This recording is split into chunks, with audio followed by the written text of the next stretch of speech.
எல்லாரும் எப்படி இருக்கீங்க? நம்ம சேனல் வந்து நம்ம வீடியோஸ் போட்டு ரொம்ப நாள் ஆயிடுச்சு. நம்ம வந்து ஒரு 15 நாள், 20 நாள் ஒரு வேலை விஷயமா நம்ம வெளிய போயிருந்தோம். நம்ம இயற்கை சீரகல் தோட்டத்துக்கு வந்து நான் சரியா ஒரு 20 நாள் ஆயிடுச்சுன்னு நெனைக்கிறேன்.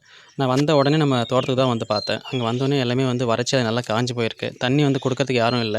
அங்க தண்ணீர் வசதியும் இல்லன்றது உங்களுக்கு தெரியும். ஸோ நமக்கு காய்ச்சலா இருக்கிறதால நமக்கு மரங்கள் எல்லாமே கொஞ்சம் வாடி தான் இருக்கு. அப்படி இருந்துமே நமக்கு கொய்யா மரங்கள் வந்து நெறைய பழங்கள் வச்சிருக்கு.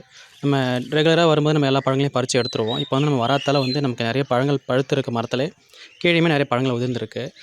நம்ம தோட்டத்துக்கு ரெகுலரா வரும்போது, நம்ம ரெகுலரா வந்து பழங்கள பறிச்சு எடுத்துருவோம். இப்போ வந்து நம்ம ரெகுலரா வராத்துல வந்து நெறைய பழங்கள் இருக்கு. ப்ளஸ் நெறைய பழங்கள் கீழ உதிர்ந்து, அணில், பிள்ளை நெறைய சாப்பிட்டது போகவே நெறைய நமக்கு பேலன்சிங் இருக்கு. இதில பறவைகளும் நெறைய வந்து சாப்பிட்டு தான் போயிருக்காங்க. நமக்கு வேஸ்ட்டா போகுறது நமக்கு பறவைகளும், அணில்களும் நெறைய சாப்பிட்டது போக, நம்ம மரத்தில இப்ப இருக்கிற பழங்கள் வந்து உதிர ஸ்டேஜ்ல இருக்கு. ஏன்னா வந்து இந்த நீர் வசதி இல்லாததால நமக்கு வந்து மரமே கொஞ்சம் காஞ்சிருக்கு. அதனால வந்து அந்த பழங்களுமே கொஞ்சம் வந்து தொட்ட உடனே கீழ விழுற ஸ்டேஜ்ல அப்படி தான் இருக்கு இந்த பழங்கள். இதில நீங்க ஒரு விஷயம் நோட்டீஸ் பண்ணலாம். நமக்கு இவ்வளோ வறட்சியிலுமே இந்த மரங்கள் வந்து இவ்வளோ பழங்கள் வச்சிருக்கு பாருங்க.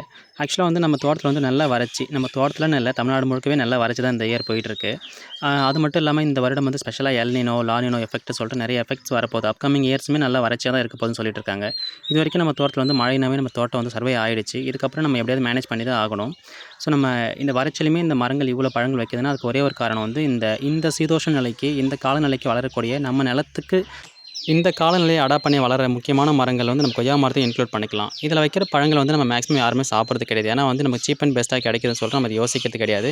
நம்ம தோட்டங்கள்ல நெறைய கீழே விழுந்தே கிடக்கும். அத நம்ம தொடக்கூட மாட்டோம். ஆனா வந்து நம்ம இம்போர்ட் பண்ற பழங்கள் வந்து நெறைய இம்பார்ட்டன்ஸ் குடுத்து, அத நம்ம நெறைய ஹெல்த் பெனிஃபிட்ஸ் இருக்குன்னு சொல்லிட்டு எடுத்து சாப்பிடுவோம். அப்படி கிடையாது. இந்த கொய்யா பழங்கள் வந்து நெறைய ஹெல்த் பெனிஃபிட்ஸ் இருக்கு.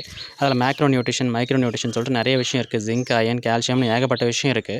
இத நம்ம ரெகுலரா எடுத்துக்கிட்டாவே பெரிய விஷயம். நம்ம ஹெல்த் நல்லாவே இருக்கும். ஸோ நம்ம நிலங்கள்ல வளர்ற, நம்ம தோட்டங்கள்ல வளர்ற பழங்களுக்கு வந்து நெறைய இம்பார்ட்டன்ஸ் குடுங்க. நெறைய உணவுல சேர்த்துக்கோங்க. நல்லா ஆரோக்கியமா இருங்க.